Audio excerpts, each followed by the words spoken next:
Hello students, क्या हाल है सबके? सब बढ़िया। नेक्स्ट वीडियो लेके आए हैं जिसमें कल आपको कराया था मैंने AC circuit containing capacitance only, resistance only करा चुका था, इंडक्टेंस ओनली करा चुका था, कल कैपेसिटेंस ओनली करा था। और पहले बताया था कि पहले रेजिस्टेंस ओनली, फिर कैपेसिटेंस ओनली, फिर इंडक्टेंस ओनली और फिर तीनों को मर्ज करके करेंगे। तो आज उसी की टर्न है, AC circuit containing capacitance, resistance and inductance. यानी कि मैंने LCR सर्किट बोलते हैं हम लोग इसे, LCR सर्किट बना दिया है। उसमें रेजिस्टेंस भी है, उसमें कैपेसिटेंस भी है, उसमें इंडक्टेंस भी है। तीनों चीज़ें मैंने सर्किट के अंदर एक साथ लगा दी। Let a pure resistance R, क्या लिखा है हमने? Let a pure resistance R, a pure inductance L and an ideal capacitor C be connected in series to a source of AC EMF, यानी कि AC EMF नहीं, alternating EMF। एक pure resistance R, एक pure inductance L और एक ideal capacitor C series में connect कर दिए गए हैं। किससे? एक ऑल्टरनेटिंग EMF के सोर्स से। As L, C and R are in series, therefore current at any instant, therefore in the three element will be same। क्या बोल रहा है कि भाई सीरीज में कनेक्टेड है ना, सीरीज में तो करंट सेम रहता है। ये देखो VR, ये हो गया रेजिस्टेंस, ये हो गया इंडक्टेंस, ये हो गया कैपेसिटेंस।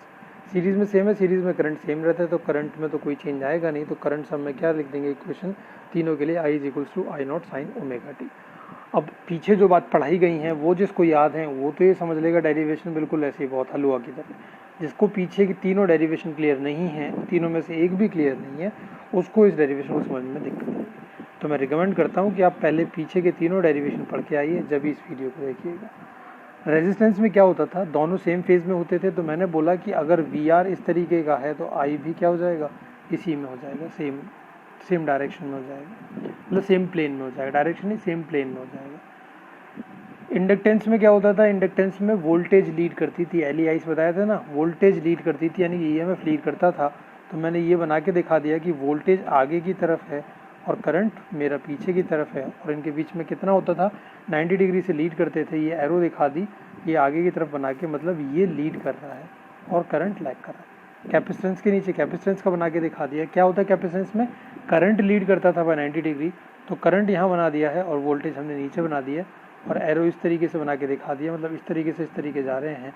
तो करंट आगे पहुंच चुका है 90 डिग्री के एंगल से, वोल्टेज यानी कि EMF पीछे छूट चुकी है। तो ये तीनों मैंने क्या बोल दिया, एक सोच सकते हो कि मिनी फेजर डायग्राम बना के दिखा दिया सर्किट डायग्राम के अंदर ही, जिससे कंसेप्ट पीछे का क्लियर आपको हो जाए। लेकिन पैरेलल में वोल्टेज तो सेम नहीं रहती, वोल्टेज तो अलग अलग फेज में रहेगी सबकी, और वो हमने यहाँ पे देख भी ली कि यहाँ सेम फेज में, यहाँ 90 डिग्री एक से आगे चल रहा है, यहाँ 90 डिग्री से पीछे चल रही है वोल्टेज। तो इन सब चीज़ों के लिए आगे की चीज़ें हमें पढ़नी पड़ेंगी। अब मैक्सिमम वोल्टेज क्या कर लेता हूँ मैं? अक्रॉस रेजिस्टेंस R निकाल लेता हूँ। Maximum voltage across resistance R निकालेंगे, उसे VR से डिनोट कर रहा हूँ मैं। VR से डिनोट करेंगे, किसके बराबर होता है? IR के बराबर होता है, यानी कि I नॉट वैक्टर R के बराबर हो जाएगा। फेजर डायग्राम में I नॉट को हम लोग, करंट फेजर को I नॉट को रिप्रेजेंट कर रहे हैं OX के अलॉन्ग, और VR वेक्टर को represent, VR vector same phase में है ना उसी से, करंट से, तो उसको क्या कर रहे हैं हम लोग? OA वेक्टर के अलॉन्ग डिनोट करेंगे, अलॉन्ग AX। दिखा देता हूँ मैं नीचे आपको डायग्राम में। ये देखिए, ये मैंने डिनोट करा है क्या? VR वेक्टर, किसके? OA के अलॉन्ग। और करंट को हमने क्या ले लिया? करंट तो फिक्स कर दिया मैंने X एक्सेस पे, OX के अलॉन्ग फिक्स है, करंट मेरा इसी एक्सेस पे है, ठीक है। ये बात ध्यान रखना, करंट मैंने OX एक्सेस पे फिक्स कर दिया है, I नॉट से डिनोट कर दिया है उसे। और OA वेक्टर के अलॉन्ग मैंने क्या ले लिया है? VR वेक्टर ले लिया है, क्योंकि ये करंट है तो यही तो वोल्टेज होगी रेजिस्टेंस के लिए, दोनों सेम फेज में है ना, रेजिस्टेंस की बात कर रहा हूँ अभी, ठीक है। तो VR को डिनोट किससे कर रहे हैं? I नॉट R से डिनोट कर रहे हैं। आगे चल रहे हैं, मैक्सिमम वोल्टेज अक्रॉस कैपेसिटेंस निकाल रहे हैं, किससे डिनोट करते हैं? V नॉट से, VC से करते हैं। और इसके लिए क्या रेजिस्टेंस क्या होता था, किससे डिनोट करते थे? कैपेसिटिव रिएक्टेंस, कल बताया था, I नॉट XC से डिनोट करते थे। अब वोल्टेज तो कैपेसिटर के केस में क्या करती थी? पीछे छूट जाती थी ना, LEIs याद होगा। तो LEIs से पता चल रहा था ना, IC तो है ये, कैपेसिटेंस की तो बात है, कैपेसिटेंस में कौन आगे होता है? करंट आगे होता है। वोल्टेज तो पीछे छूट जाती है, वोल्टेज पीछे छूट जाती है, तो वोल्टेज पीछे छूट रही है, तो वोल्टेज को हम रिप्रेजेंट कर रहे हैं OC वेक्टर से, rotated clockwise through 90 degree from the direction of phi. OC vector is along OY dash. देखो डायग्राम में आ जाइए, OC वेक्टर से डिनोट कर रहे हैं, OC वेक्टर है किसके अलोंग? OY डैश के अलोंग है। हमने क्या बोला कि वोल्टेज पीछे छूट रही है ना, ये देखो करंट आगे था ना, वोल्टेज पीछे की तरफ दिखा दिया, ऐसे ही तो आगे जा रहे हैं, तो वोल्टेज पीछे छूट गई है किसके केस में, कैपेसिटेंस के केस में। तो ये क्या हो गया मेरा यहाँ पे ओ सी वैक्टर क्या हो गया, वी सी के बराबर हो गया, और वो किसके अलॉन्ग है, ओ वाई के अलॉन्ग है, ओ वाई डैश के अलॉन्ग है, यानी कि नेगेटिव एक्स एक्सेस के, नेगेटिव वाई एक्सेस के अलॉन्ग है। इतनी बात क्लियर हुई। आगे चलें, तीसरा केस क्या हो रहा है,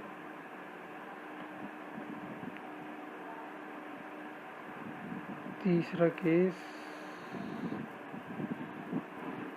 ये देखिए, बाय मिस्टेक मैंने आपको कैपेसिटेंस वाला पहले समझा दिया। यहाँ देख लीजिए, इंडक्टेंस के केस में क्या होता है, v L equals to I not XL के बराबर होगा।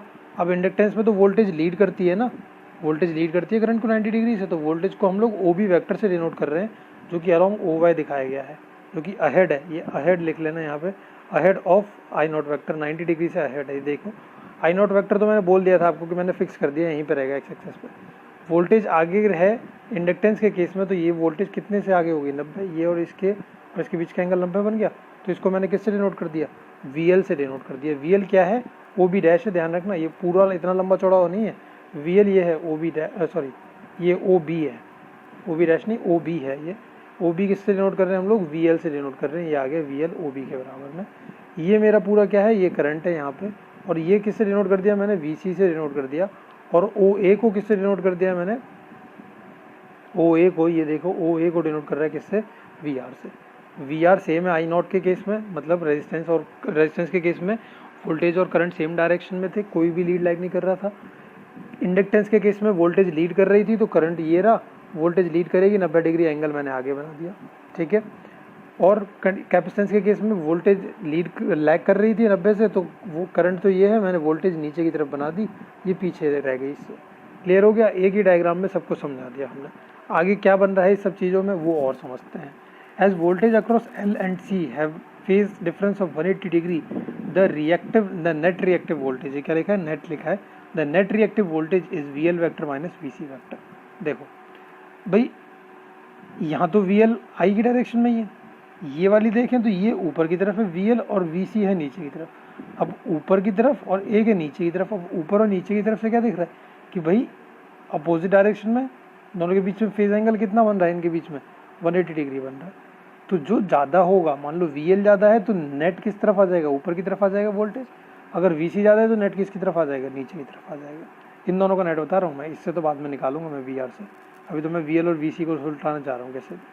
तो मैंने बोला कि as the voltages across L and C have phase angle of 180 degree, इनके बीच का फेज एंगल 180 डिग्री है, तो इनके बीच की relative voltage V L minus we C हो जाएगी। अगर मैं ये अज्यूम कर रहा हूँ कि वी एल ज़्यादा है वी सी से, assuming that V L is greater than we C, assuming that V L is greater than we C, जब भी तो वी एल में से वी सी माइनस कर रहा हूँ, ठीक है। और फिगर में इसको मैं किससे रिप्रेजेंट कर रहा हूँ, ओ बी डैश से रिप्रेजेंट कर रहा हूँ। ये देखो, ये तो था वी एल,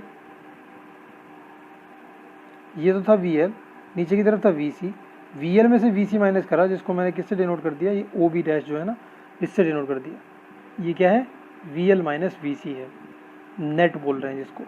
अब देखो मेरे पास में क्या आ चुका है, नेट आ चुका है मेरे पास में, एक ही ये वाला आ गया इन दोनों का नेट, और वी आर तो था इस डायरेक्शन में। अब एक वेक्टर इस तरफ है, एक वेक्टर इस तरफ है, मैं क्या कर सकता हूँ, इसका रिजल्टेंट वेक्टर निकाल सकता हूँ। इसको मैं किससे डिनोट कर रहा हूँ, रिजल्टेंट वेक्टर को मैं ई नॉट वेक्टर से डिनोट कर दे रहा हूँ, ई नॉट वेक्टर से डिनोट कर दे रहा हूँ। और ये किसके अलॉन्ग है, ये along O K vector, along O K vector है, ये के बन रहा है यहाँ पे, के है ये, अलॉन्ग ओ के वेक्टर है ये। देखिए रिजल्टेंट हो गया vector sum of V R V L we C, एक फेजर बना दिया, ई नॉट वेक्टर से डिनोट कर दिया along O K vector, making an angle phi with the current phasor I naught. अभी और चीज़ें क्लियर होंगी, ये आगे चल के धीरे धीरे, बड़े मज़ेदार टॉपिक है, समझते चलना चुपचाप, ठीक है।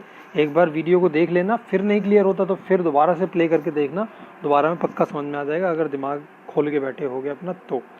Making an angle phi with the current phasor I not, हमने बोल दिया कि ई नॉट है जो कि नेट आ गया तीनों का कंबाइन करके, और वो आई नॉट से फेजर एंगल बना रहा है कुछ, जिसको हमने फाई से डिनोट करा है। अब ओ के निकालना है मुझे, अगर मैं ओ के निकालना चाहता हूँ तो मैं कैसे निकाल सकता हूँ, this square plus this square, और उसका क्या कर दूँगा, स्क्वायर रूट कर दूँगा भाई, ये तो हाइपोटेन्यूज ही तो है इस ट्राइंगल में, तो इसका स्क्वायर प्लस इसका स्क्वायर कर दो और स्क्वायर रूट निकाल दो, ई नॉट आ जाएगा। तो ओ के किसके बराबर आ गया, अंडर रूट ओ ए प्लस ए के बराबर आ गया। और ए के क्या है, फिगर में देखो ए के क्या है, ये है ना ए के, और ये किसके बराबर है, ओ बी डैश के, और अभी बताया था ओ बी डैश क्या है, रिजल्टेंट है, और रिजल्टेंट क्या माना था कि वी एल बड़ा मान लिया था ना वी सी से, तो रिजल्टेंट आया था वी एल माइनस वी सी। तो एक ही की जगह पे क्या लिख सकता हूँ, वी एल माइनस वी सी लिख सकता हूँ, एक ही की जगह पे लिख दिया वी एल माइनस वी सी। और ओ ए क्या है मेरे पास में, ओ ए देख लो फिर से फिगर में एक बार, ओ ए क्या है, ये है ओ ए, और ओ ए को किससे डिनोट करा था, वी आर वैक्टर से डिनोट करा था। तो वेक्टर थोड़ा ले रहे हैं, मैग्नीट्यूड ही तो ले रहे हैं, तो वी आर से ले लेंगे, v R square. V R किसके बराबर है, आई नॉट आर के बराबर, तो वी आर स्क्वायर क्या हो जाएगा, I naught square R square. V L किसके बराबर है, आई नॉट एक्सएल के बराबर, वी सी किसके बराबर है, आई नॉट एक्स सी के बराबर, स्क्वायर कर दिया। आई नॉट सब में कॉमन है, कॉमन ले लिया, क्या आ गया, I naught is equals to, I naught बाहर आ जाएगा ना, स्क्वायर था अंदर तो स्क्वायर रूट से बाहर निकालोगे हट जाएगा square, R square plus XL minus X C का स्क्वायर।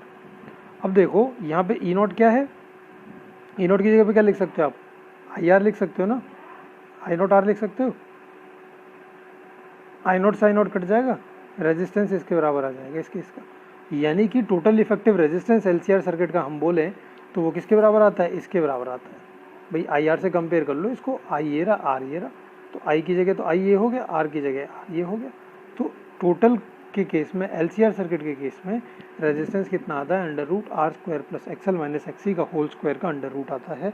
और इसको हम लोग किसी आर से डिनोट नहीं करते, इसको जेड से डिनोट करते हैं, और इसको रेजिस्टेंस नहीं बोलते। भाई देखो रेजिस्टेंस था नॉर्मल, कैपेसिटेंस के केस में था कैपेसिटिव रिएक्टेंस, इंडक्टेंस के केस में था कैपेसिटिव इंडक्टिव रिएक्टेंस।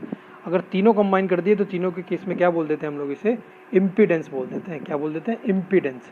डिनोट करते हैं किससे, जेड से, और फॉर्मूला आपके सामने बना के देखा है, under root R square plus XL minus X A का होल स्क्वायर। क्लियर इतनी बात, बिल्कुल बढ़िया तरीके से। चलें आगे, देखो अब फिगर में हमने जो बनाई है फिगर ऊपर, उससे मुझे क्या दिख रहा है, देखो मैं फिगर आपको दिखा देता हूँ। फिगर में ये आई ना तीनों की वोल्टेज मिला के नेट, भाई v L we C v R तीनों का नेट मिला के ये आया, और ये क्या दिख रहा है मुझे कि ये तो करंट है और ये नेट वोल्टेज है। तो ये नेट वोल्टेज तो आगे है ना करंट से, और कितना एंगल आगे, फाई एंगल आगे है। ये हमारे पास में कंक्लूड करके पता चला हमें कि एंगल फाई आगे। ये सब बातें जब भी करेक्ट हैं, ध्यान रखना, जब वी एल वी सी से बड़ा माना है। अगर मैं वी एल को वी सी से छोटा मानूंगा, सब कुछ उलट जाएगा, सब पलट जाएगा। तो आप अज्यूम यही करके चलोगे और यही याद रखोगे, v L is greater than we C. From figure it is clear that in A C circuit containing R L C the voltage leads the current by phase angle of phi. R L C में voltage जो है वो current को lead करती है phase angle phi से। जहाँ पे फेज एंगल फाई आप चाहो तो निकाल सकते हो, 10 फाई निकाल सकते हो उस ट्राइंगल के अंदर। इस ट्राइंगल में मैं वापस से ले जाऊँ अगर आपको, ये देखो यहाँ से पंडित बद्री प्रसाद लगा लीजिए, perpendicular upon base, perpendicular is a के एंड बेस इज ओ ए। तो 10 फाई मैं निकाल सकता हूँ, मैं फाई निकालना चाह रहा हूँ ना, फेज एंगल की कितना होगा, तो 10 फाई निकाल लेते हैं। तो 10 फाई निकालूंगा तो क्या आ जाएगा, ए के अपॉन ओ ए। ए के क्या है, वी एल माइनस वी सी, ओ ए क्या है, वी आर। तो एल वी एल की जगह पे क्या लिख देंगे, आई नॉट एक्स एल। वी सी की जगह पे क्या लिख देंगे, आई नॉट एक्स सी कर लेने से, और वी आर की जगह पे क्या लिख देंगे, आई नॉट आर लिख देंगे। तो ये स्क्वायर स्क्वायर हटा लेंगे, खाली आई नॉट आर आएगा, आई नॉट स्क्वायर आर स्क्वायर गलत लिख दिया उन्होंने, आई नॉट आर आ जाएगा।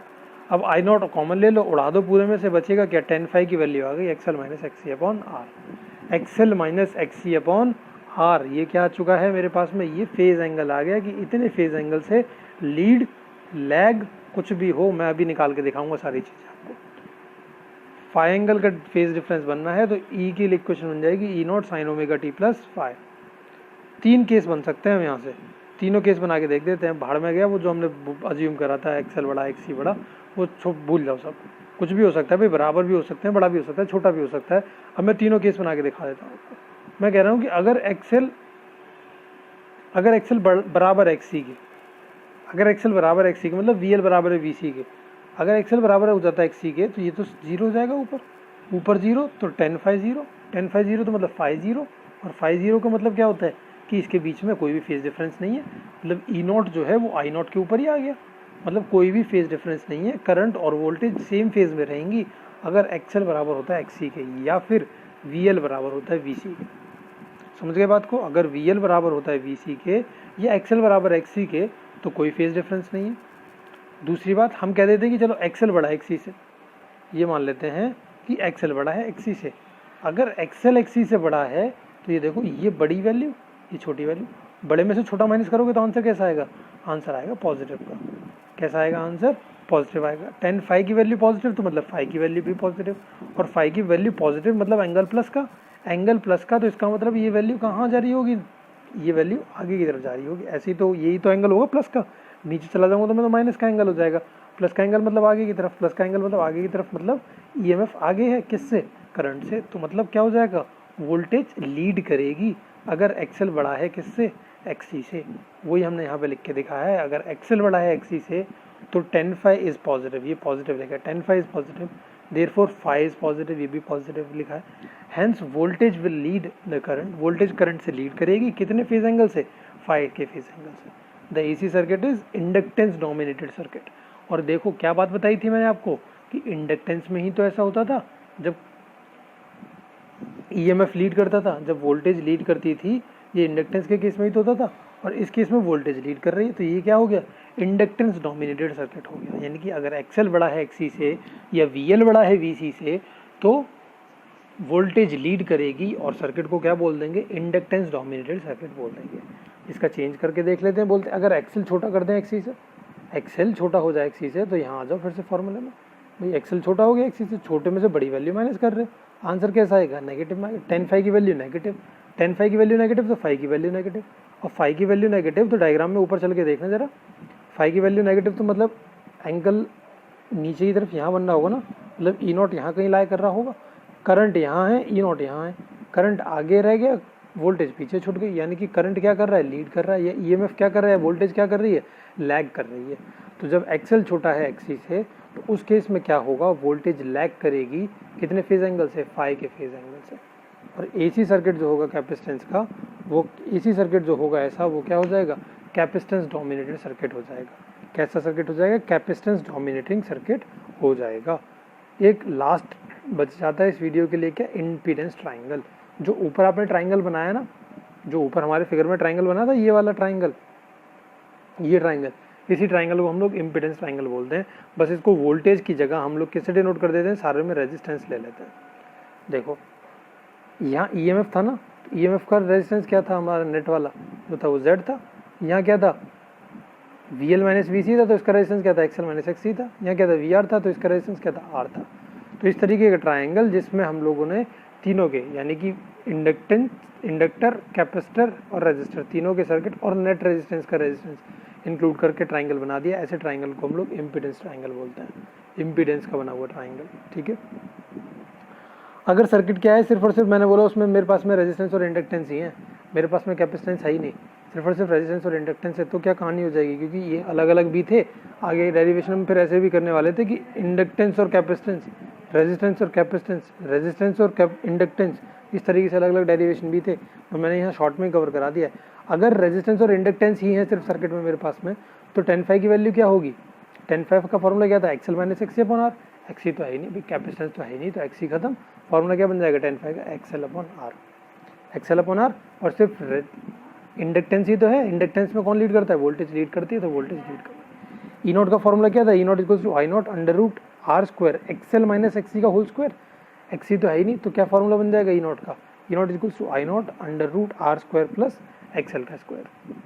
अगर सर्किट ऐसा है जिसमें सिर्फ और सिर्फ रेजिस्टेंस और कैपेसिटेंस है, रेजिस्टेंस और कैपेसिटेंस है, तो क्या फॉर्मूला था, XL minus XC upon R. XL तो है ही नहीं, जीरो है, जीरो माइनस एक्सी मतलब माइनस एक्सी अपॉन आर, तो फॉर्मूला क्या बन जाएगा यहाँ से, माइनस एक्सी अपॉन आर।